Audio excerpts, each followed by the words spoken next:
पूर्व मुख्यमंत्री और मेजर जनरल सेवानिवृत्त भुवन चंद्र खंडूरी के निधन पर मुख्यमंत्री पुष्कर सिंह धामी ने उन्हें भावभीनी श्रद्धांजलि अर्पित की। छत्तीसगढ़ से लौटकर देहरादून पहुंचे मुख्यमंत्री पुष्कर सिंह धामी ने वसंत विहार स्थल स्थित जनरल खंडूरी के आवास पर शोकाकुल परिवार का ढांढस बंधाया और पार्थिव शरीर को पुष्प अर्पित कर कंधा भी दिया।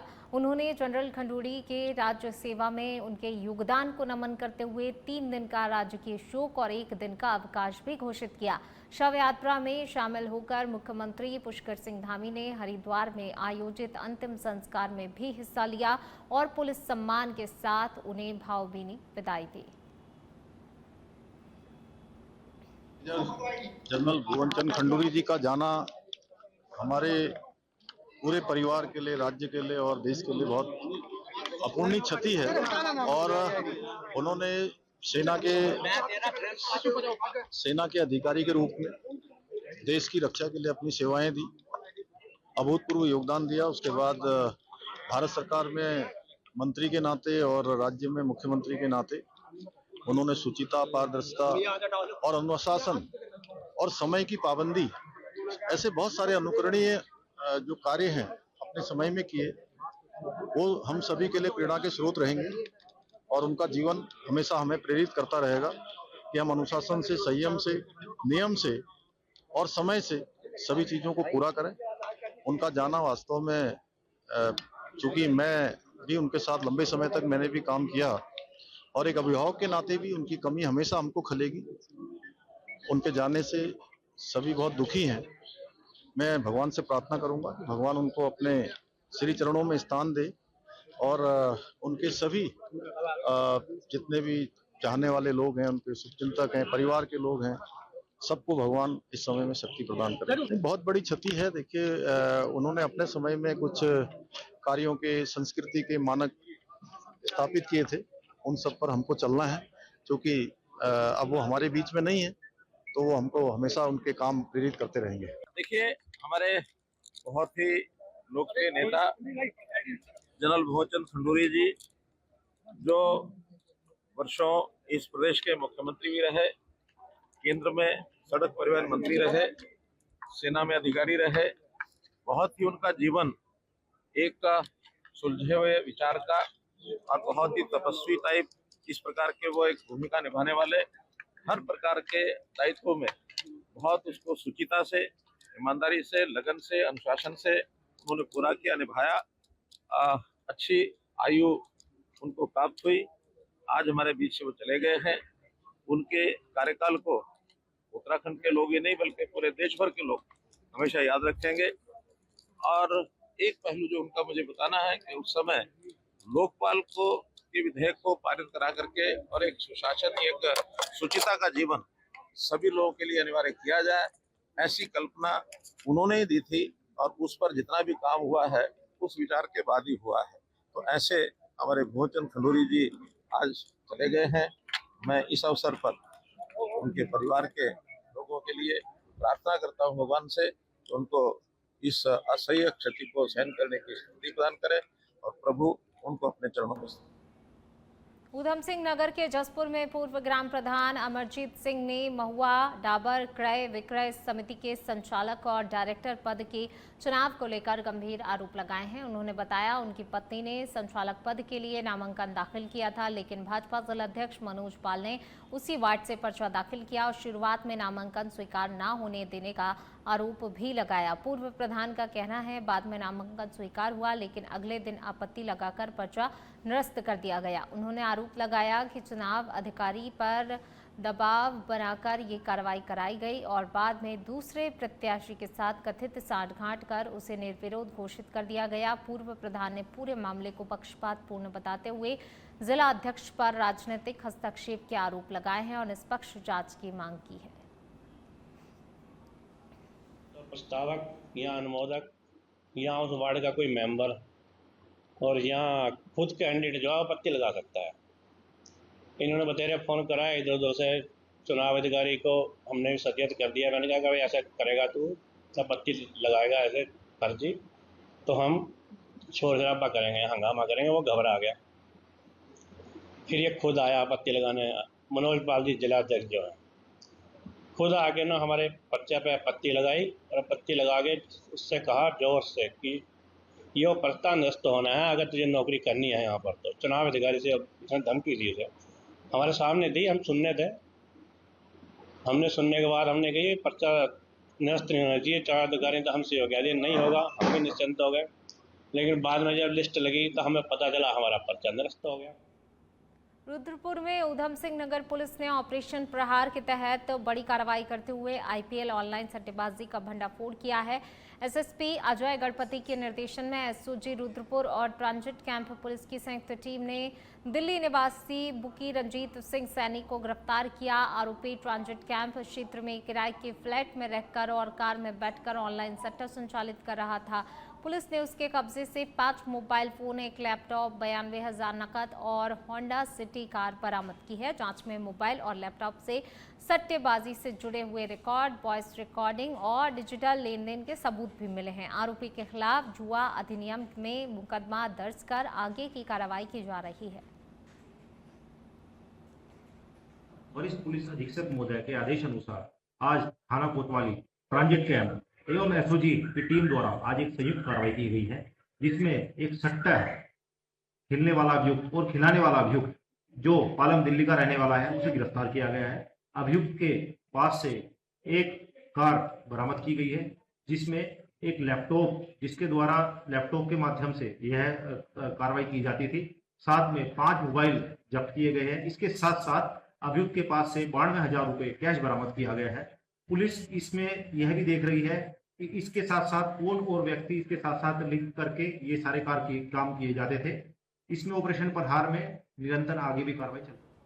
ऊधम सिंह नगर जिले के गदरपुर और दिनेशपुर क्षेत्र में all India organisation of chemist and druggist के 1 दिवसीय बंद के आह्वान पर सभी मेडिकल स्टोर पूरी तरह बंद रहे। व्यापारियों ने ऑनलाइन दवा बिक्री नियमों में लगातार बदलाव, पारंपरिक मेडिकल व्यवसाय की समस्याओं को लेकर सरकार के खिलाफ नाराजगी जताई। बंद के कारण मरीजों और आम लोगों को दवाइयां लेने में परेशानी हुई। कई को दूसरी जगहों पर दवाइयां तलाशनी पड़ी। मेडिकल एसोसिएशन ने नेताओं ने चेतावनी दी है कि यदि उनकी मांगों पर जल्द ही ध्यान नहीं दिया गया तो आंदोलन और तेज किया जाएगा। औषधि व्यवसाय महासंघ के आह्वान पर आज हमने इस पूरे देश में मेडिकल स्टोर को बंद किया गया है। उसी के तहत हमने भी आज अपना मेडिकल स्टोर बंद करके विरोध प्रदर्शन को जताया है और हमारी मांग है कि ये जो ऑनलाइन दवा की बिक्री की जा रही है और इसको तत्काल प्रभाव से बंद किया जाए। इसी के तहत आज ये हड़ताल का आह्वान किया गया है और आगे जैसा कि जो भी हमारा महासंघ है, अगर उसके आह्वान पर आगे भी ज़रूरत पड़ती है तो आगे भी इसको बंद करने का कार्य किया जाएगा। लेकिन ऑनलाइन दवा का हम पुरजोर तरीके से विरोध प्रदर्शन करेंगे। आज पूरी दुकानें बंद हैं और इसीलिए बंद है इसी की जो ऑनलाइन प्रोसेसिंग के हिसाब से जो दवाई मंगाई जाती है, इससे केमिस्ट लोगों की बहुत ज़्यादा नुकसान हो रहा है। सरकार से हमारे ये निवेदन है कि इस मांग को हमारी पूरा किया जाए, क्योंकि ऑल इंडिया की तरफ से हम लोगों ने आज उनका आह्वान के तरफ से आज पूरे भारतवर्ष में आज ये चल रहा है आह्वान कि बंदी वाला सिस्टम, कि अगर नहीं मांगे सरकार तो हम आगे भी बंदी रखेंगे। देहरादून के नेहरू कॉलोनी स्थित पेनिसिया अस्पताल के आईसीयू में मंगलवार को अचानक से एसी ब्लास्ट के कारण भीषण आग लग गई। हादसे में आईसीयू में वेंटिलेटर पर मौजूद एक बुजुर्ग महिला की मौत हो गई, जबकि 10 अन्य घायल हुए हैं। थाना नेहरू कॉलोनी पुलिस ने मौके पर तुरंत पहुंचकर मरीजों को जहरीले धुएं और गैस रिसाव के बावजूद सुरक्षित बाहर निकाला। रेस्क्यू ऑपरेशन में 3 पुलिसकर्मी भी धुएं की चपेट में आने से बीमार हो गए। गढ़वाल कमिश्नर विनय शंकर पांडे ने घटना की पुष्टि की और घायलों को उपचार की व्यवस्था कराने के निर्देश दिए। 9:22 पर जो हमारा आईसीयू है वहाँ पर 6 लोग एडमिट थे और उसके जो फॉल सीलिंग में जो एसी रहता है वहाँ से ये इसकी शुरुआत हुई। जो भी इसके रीज़न है वो तो बाद में जांच के बाद पता लगेगा और आग तेज़ी से फैली। लेकिन ये फायर सर्विस वालों को जैसी सूचना गई 6 मिनट के अंदर इनका रिस्पांस टाइम था, यहाँ तुरंत आ गए और चूँकि धुआं इसका और भी वार्डों में फैल रहा था तो कुल टोटल 14 लोगों को यहाँ से शिफ्ट किया गया है। अभी जो जानकारी दी गई है, जो हमारे सीएफओ साहब भी खड़े हैं, कि यहाँ पर किसी की भी कोई डेथ नहीं हुई है। कुछ को कैलाश हॉस्पिटल भेजा गया है, कुछ को दून हॉस्पिटल भेजा गया है। बर्न का भी कोई केस नहीं सामने आया, सभी को सुरक्षित निकाला गया है। चूँकि पेशेंट आईसीयू में थे, अब ये जानकारी अभी कुछ लोग का कहना है कि किसी की एक डेथ हुई है, तो अब ये जानकारी करने पता लगेगा कि क्या वो सीरियस कंडीशन में था, अपनी बीमारी के कारण गया या कैसे गया, ये अभी मैं कंफर्म नहीं कर पाऊंगा क्योंकि अभी बिल्कुल इनिशियल स्टेज है। देहरादून में स्वच्छता सर्वेक्षण 2025-26 के लिए भारत सरकार की टीम शहर पहुंच रही है। टीम शहर के विभिन्न इलाकों में जाकर डोर टू डोर कूड़ा collection, solid waste management plant और नगर निगम द्वारा बनाई गई कूड़ा डंपिंग साइटों का निरीक्षण भी करेगी। विपक्ष ने नगर निगम पर निशाना साधते हुए कहा कि कई वार्डों में लगातार गंदगी बनी रहती है, स्ट्रीट लाइट ठीक करने से काम नहीं करती हैं और नालियां जमी हुई हैं। कांग्रेस के प्रदेश महामंत्री नवीन जोशी ने चेतावनी दी है, नगर निगम की निगरानी और कार्रवाई के अभाव में शहर के स्वच्छता रैंकिंग में टॉप 10 में आने के दावे हमेशा अधूरे रह जाते हैं। देहरादून नगर निगम की अगर हम बात करें तो ये स्वच्छ सर्वे जो होने जा रहा है उसमें पहले भी इन लोगों ने बड़ा प्रयास किया कि हम देहरादून को स्वच्छ रखेंगे, साफ सफाई रहेगी, लेकिन ऐसा कुछ देखने में नहीं आ रहा। स्मार्ट सिटी के नाम पे लोगों पे बेतहाशा इन्होंने टैक्स लगा दिए हैं, लेकिन टैक्स के नाम पे इन्होंने जो ये टैक्स लेने वाले हैं घर घर वसूली कर रहे हैं। नतीजा ये है कि वहाँ पे सफाई व्यवस्था नहीं हो पा रही है। ये जो गाड़ियाँ जाती हैं वेस्ट मैनेजमेंट वाली, वो गाड़ियाँ लोगों के घर पे नहीं पहुँच पा रही हैं और नाली तो पूरी चौक हो रखी है, जगह जगह कूड़े के ढेर लगे हुए हैं। किस प्रकार से हमारा इसमें नाम आएगा? हमारा स्वच्छ सर्वे जो हो रहा है तो आपको स्वच्छ दिखना भी पड़ेगा ना, शहर की स्थिति आपको सुधारनी पड़ेगी। ड्रेनेज सिस्टम आपके पास है नहीं, कोई योजना आपने आज तक बनाई नहीं जो धरातल पर उतर सके। सिर्फ टैक्स वसूलना आपका काम रह गया है। आप जनता से टैक्स वसूल रहे हैं और आप चाह रहे हैं कि हम टॉप 10 पे आ जाएं। हम तो खुद चाहते हैं कि देहरादून उत्तराखंड हमारा टॉप 10 पे आए। हमारी मन इच्छा है कि हम लोग चाहते हैं कि टॉप 10 पे आए, लेकिन आएगा कैसे? उसके लिए हमको काम करना। टेरी गढ़वाल के सत्यो सकलाना क्षेत्र में सोमवार सुबह बड़ा हादसा टल गया जब ट्रांस भारत एविएशन कंपनी का हेलीकॉप्टर 11,000 वोल्ट की हाई टेंशन लाइन की चपेट में आ गया। हेलीकॉप्टर का पिछला रोटर बिजली के तार में फंसने से हवा में असंतुलित हो गया, लेकिन महिला पायलट की सूझबूझ और साहस के चलते हेलीकॉप्टर को नियंत्रित किया गया और खुले खेतों में सुरक्षित इमरजेंसी लैंडिंग कराई गई। बद्रीनाथ धाम से गुप्तकाशी जा रहे हेलीकॉप्टर में 6 यात्री सवार थे और सभी सुरक्षित हैं। घटना की सूचना मिलते ही पुलिस प्रशासन की टीमें मौके पर पहुंची और राहत बचाव कार्य शुरू किया। यात्रियों ने महिला पायलट की बहादुरी की जमकर सराहना की, जिसने त्वरित निर्णय लेकर सभी की जान बचाई। ये सत्यों के पास जो हमारा गांव है नवा गांव, उसके ऊपर ये हेलीकॉप्टर धीरे धीरे करके नीचे को आते हुए और नवा गांव के खेतों में इसको पायलट ने जो है लैंड किया। और जब पता किया यहाँ पर लोगों ने तो बात हुई कि ये जो है इमरजेंसी लैंडिंग की गई। इसमें केदारनाथ से ये देहरादून के लिए लौट रहा था और इसमें सवारियां भी थी, लगभग 6 लोग इसमें थे जो कि दिल्ली के बताए जा रहे हैं, सूरी परिवार है। और वो लोग भगवान की कृपा रही, भगवान केदार के साथ साथ माँ सुरकंडा की ये चरण स्थली है, माँ सुरकंडा की बड़ी कृपा रही कि वो सब लोग सुरक्षित यहाँ पर उतर गए। देहरादून में कांग्रेस प्रदेश अध्यक्ष गणेश गोदियाल ने कहा कि 2013 से लोकायुक्त का पद लगभग 13 साल से खाली है। भ्रष्टाचार के खिलाफ जीरो टॉलरेंस का दावा करने वाली बीजेपी सरकार की बड़ी नीयत लोकायुक्त न सिर्फ करने से स्पष्ट होती है, बल्कि कांग्रेस ने 2016 में हाईकोर्ट के मार्गदर्शन में लोकायुक्त का चयन किया था, लेकिन केंद्र सरकार और राज्य भवन की दबाव में इसे मंजूरी नहीं मिली। कांग्रेस ने उच्च न्यायालय के आदेश का स्वागत किया है और कहा है कि राज्य में भ्रष्ट अधिकारियों को संरक्षण देने का काम बीजेपी सरकार कर रही है। वहीं पार्टी का ये भी कहना है कि लोकायुक्त की नियुक्ति न होने से भ्रष्टाचार बढ़ता है और सत्ताधारी नेताओं और अधिकारियों की स्वतंत्र जांच भी नहीं हो पाती है। कांग्रेस सत्ता में थी, 2016 में हरीश रावत जी की सरकार थी। उस समय विधानसभा से ये प्रस्ताव पारित करके कि लोकायुक्त की नियुक्ति होनी चाहिए, संस्तुति के साथ महामहिम श्री राज्यपाल जी को प्रेषित की गई। तब से वो फाइल अब तक धूल खा रही है। क्योंकि भारतीय जनता पार्टी लोकायुक्त की नियुक्ति होने पर असहजता महसूस करती है। इनका भ्रष्टाचार करना प्राथमिकता है और लोकायुक्त का भ्रष्टाचार रोकना ही काम होता है। तो दोनों बातें भारतीय जनता पार्टी में संभव नहीं है एक साथ, इसलिए ये नहीं करेंगे।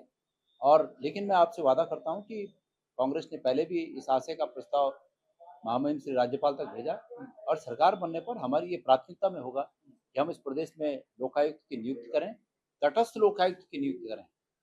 लोकायुक्त भी इस रूप में नियुक्त नहीं होना चाहिए कि वो विरोधियों पर राजनीतिक कारणों से, राजनीतिक मकसद से विरोधियों की जांच करें, बल्कि लोकायुक्त की नियुक्ति इसलिए होनी चाहिए कि विरोधी पक्ष से ज्यादा सत्ता पक्ष में बैठे हुए लोगों पर नजर रहे। चंपावत में बारिश से पहले डेंगू और मलेरिया जैसी वेक्टर जनित बीमारियों को रोकने के लिए जिला प्रशासन पूरी तरह से सक्रिय हो गया है। जिलाधिकारी मनीष कुमार की अध्यक्षता में आयोजित बैठक में स्वास्थ्य और अन्य विभागों के साथ विशेष एक्शन प्लान तैयार किया गया है, जिसके चलते गांवों और शहरी क्षेत्रों में व्यापक स्वच्छता अभियान, जल भराव रोकने के उपाय, संभावित स्थलों की नियमित सफाई, सोर्स रिडक्शन और विशेष फॉगिंग अभियान चलाया जाएगा। डेंगू और मलेरिया से बचाव के लिए जनपद में रैपिड रिस्पांस टीम का गठन किया गया। मुख्य चिकित्सा अधिकारी डॉक्टर देवेश चौहान ने बताया कि डेंगू एडीज मच्छर से फैलता है और जुलाई से लेकर नवंबर के बीच इसका खतरा सबसे अधिक रहता है।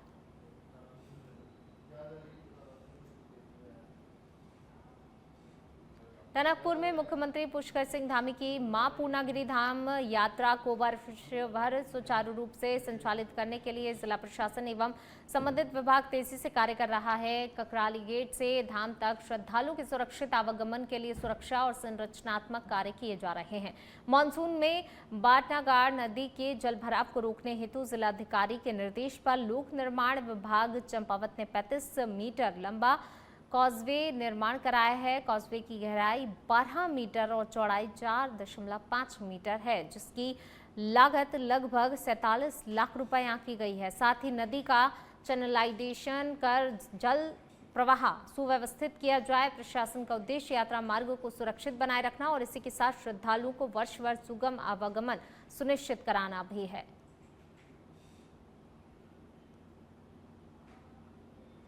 देहरादून में नर्सिंग एकता संघर्ष समिति ने प्रेस वार्ता की। प्रेस वार्ता कर नर्सिंग भर्ती प्रक्रिया में पारदर्शिता, न्याय संगत और स्थायी नियमावली लागू करने की मांग की है। अभ्यर्थियों ने कहा 2020 में लगभग 3000 पदों पर भर्ती में वरिष्ठता के आधार पर चयन से कई योग्य जूनियर उम्मीदवार वंचित रह गए। उन्होंने बार बार नियमों में बदलाव और आम जन की असमान अवसरों पर आपत्ति जताई है। समिति ने भविष्य में भी भर्ती को लेकर वर्षवार भर्ती प्रणाली के तहत संचालित करने की मांग की है, ताकि हर वर्ष के अभ्यर्थियों को एक समान अवसर मिल सके और प्रक्रिया पूरी तरह से निष्पक्ष रहे। कि सीनियर जूनियर जो नर्सिंग के उसमें है कि अलग अलग हैं, ऐसा कुछ नहीं। हम कंधों से कंधा मिला के चल रहे हैं उनके साथ। या हमारा जो भी जैसे 2020 में जो नियमावली बनी थी कि सबका वर्षवार हो, तो हम उनके साथ में हैं।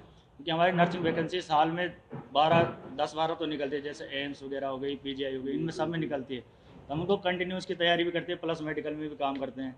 तो हम चाहते हैं कि हमारे पास जैसे एज हो तो एक हमारे पास ऑप्शन रह जाता है। अगर हमारा उसमें नहीं होता तो इसमें एक ऑप्शन रह जाता है 42 साल तक कि हमारा वर्षवार में नंबर आएगा कहीं। बाकी हम लोग जो भी बेरोजगार के माध्यम से संघर्ष कर रहे हैं या वो कर रहे हैं, तो हमारा ये चाहते हैं हम कि वर्षवार अगर हो तो सबका एक साथ वर्षवार हो, जैसे 2020 में नियमावली बनी थी। बाकी हम अगर एग्ज़ाम देने के लिए हमें कोई दिक्कत नहीं है, हम एग्ज़ाम को भी रेडी है। लेकिन जो हम जैसे नियम सरकार बार बार चेंज करती है, 2020 में निकला, फिर 2025 में अभी वैकेंसी आई थी उसमें वर्षवार हुआ, अब कह रही है पेपर करेंगे, तो उसके लिए नहीं, एक ही नियमावली जो बनने चाहते हैं उसको चाहते हैं। सरकार से यही मांग है कि हमारी वर्षवार वो हो। सरकार को ये सारी चीज़ें नहीं करनी चाहिए, क्योंकि जो पहले से चलता आ रहा है कि जैसे वर्षवार भर्तियाँ चलती हैं, तो वही वर्षवार भर्ती हमेशा के लिए सरकार को लागू कर देनी चाहिए। अब सरकार बोलती है कि हम पेपर करवाएंगे, पेपरों में कई बार बहुत बड़ी बड़ी दिक्कतें आ जाती है, जैसे पेपर लीक होना। फिर पेपर लीक हो जाता है तो फिर बच्चों को दोबारा अपने के लिए तैयारी और प्रैक्टिस करनी पड़ती है। फिर वो सारी चीज़ें बहुत दिक्कतें करती है। और प्लस हमें क्लिनिकल के लिए पहले तो सबसे पहले एक्सपीरियंस होना चाहिए। जैसे हमारे सर लोग, सीनियर लोग हैं, हम जिनका हम समर्थन करने यहाँ आए हैं, तो हमेशा से क्लिनिकल में आपका एक्सपीरियंस देखा जाता है कि हाँ भाई आपको कितने साल का एक्सपीरियंस है, कितना आप काम जानते हो मरीज के। उत्तराखंड की राजधानी देहरादून में निजी अस्पताल में लगी भीषण आग ने अफरा तफरी मचा दी। शहर के पैनेसिया अस्पताल के आईसीयू वार्ड में एसी फटने के बाद आग लग गई, जिससे अस्पताल में धुआं फैल गया। हादसे में एक मरीज की मौत हो गई, जबकि 14 लोग घायल बताए जा रहे हैं। घटना की सूचना मिलते ही फायर ब्रिगेड, पुलिस प्रशासन की टीमें मौके पर पहुंची और राहत बचाव अभियान शुरू किया। अस्पताल में भर्ती मरीजों को तुरंत दूसरे अस्पतालों में शिफ्ट किया। मौके पर पहुंचे गढ़वाल कमिश्नर विनय शंकर पांडे ने घटना की जांच के आदेश दिए। प्रशासन के अनुसार आग से सीधे तौर पर जो है कोई झुलसा नहीं है, लेकिन आईसीयू में धुआं भरने से मरीजों को सांस लेने में जरूर काफी दिक्कत हुई। फिलहाल अस्पताल के फायर सेफ्टी सिस्टम और हादसे के कारणों की जांच जारी है।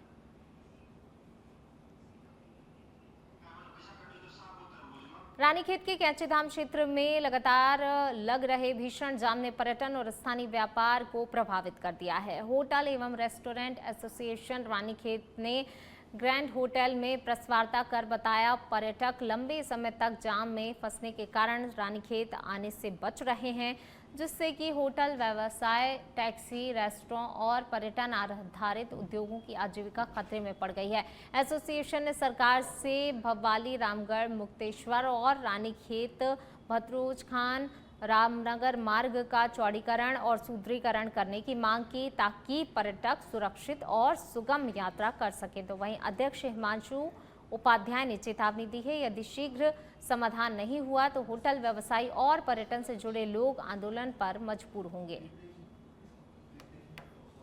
इम्पोर्टेंट मुद्दा तो यही है कि जो भी लोग रानीखेत आने वाले हैं उन लोगों को भवाली से ये लोग धानाचुली बेंड होते हुए, मुक्तेश्वर होते हुए अल्मोड़ा की तरफ से डाइवर्ट कर दे रहे हैं, जबकि रास्ता हमारा मेन रास्ता होता है कैंचीधाम होते हुए आने का। लेकिन इस रास्ते में आने में हमको जो है वहाँ प्रशासन की तरफ से हमको रोका जा रहा है और हमारे लोगों को डाइवर्ट किया जा रहा है।